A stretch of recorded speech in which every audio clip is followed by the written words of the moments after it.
اللہ رب العزت نے بالعموم تمام مہینوں کا ذکر جو اس آیت کریمہ میں ارشاد فرمایا، جیسا کہ اللہ رب العزت ارشاد فرماتا ہے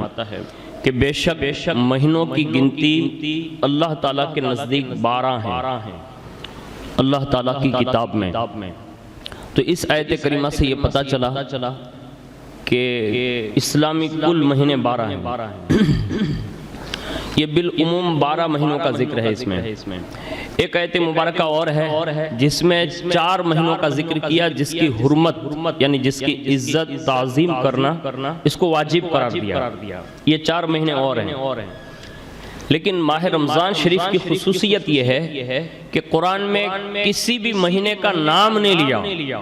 لیکن اگر کسی مہینے کا نام لیا گیا تو صرف ماہ رمضان شریف کا لیا گیا، اور اللہ کی اس کتاب میں لیا گیا کہ اس سے بڑھ کر کوئی کتاب ہے ہی نہیں۔ اس ماہ مبارک میں یہ خصوصیتیں رکھی گئی، جیسا کہ ہمارے بزرگوں نے بیان کیا ہے کہ ان 12 مہینوں میں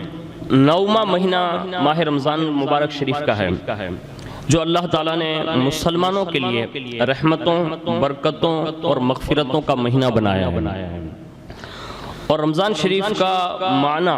یعنی اس کا مفہوم یہ ہوتا ہے، اس کا لفظی معنی کہ اگر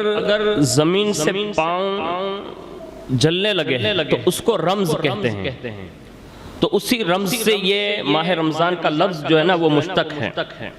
تو چونکہ ماہ رمضان شریف میں نفس کے جلنے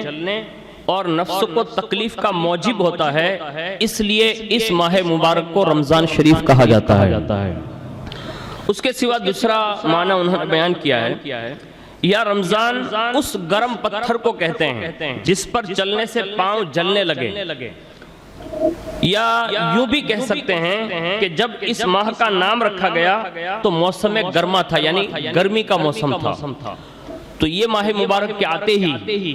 بندوں کے گناہوں کو جلا کر خاک کر دیا جاتا ہے، اور اس پر رحمتوں، مغفرتوں اور بخشش کا وہ بادل برسایا جاتا ہے کہ بندہ گناہوں سے پاک اور صاف اور ستھرا ہو جاتا ہے۔ تو یہ اللہ رب العزت نے ماہ رمضان شریف کو خصوصیات عطا فرمائی۔ اس کے سوا امت مسلمہ کا اس بات پر اجماع ہے کہ ماہ رمضان شریف تمام مہینوں سے افضل ہے، یعنی فضیلت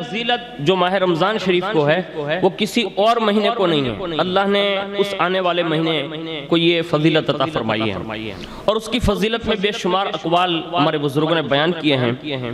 جس طرح کہ ایک قول یہ مشہور ہے کہ حضرت یعقوب علیہ السلام کو اللہ تبارک و تعالیٰ نے 12 بیٹوں میں سے حضرت سیدنا یوسف علیہ السلام یہ ان کو زیادہ محبوب تھے، دیے تھے 12 بیٹے،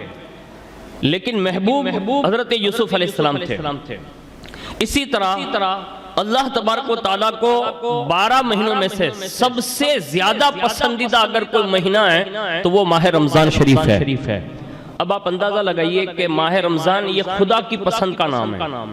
اب بندوں کو یہ چاہیے کہ اللہ کی محبت میں ڈوب کر اس آنے والے عظیم الشان مہمان کا پرجوش استقبال کریں، اور جب وہ تشریف لے آئیں تو اس کا سب سے بڑا ادب جو اس فقیر کی سمجھ میں آیا، ایسے تو اس کے بہت سارے آداب بیان کیے گئے ہیں، کتابیں بھری پڑی ہیں، لیکن اس کا سب سے بڑا ادب یہ ہے کہ اگر آپ مومن ہیں، مسلمان ہیں، عاقل ہیں، بالغ ہیں اور کوئی عذر نہیں ہے تو آپ ماہ رمضان شریف کا روزہ رکھیے، یہی سب سے بڑا ادب ہے۔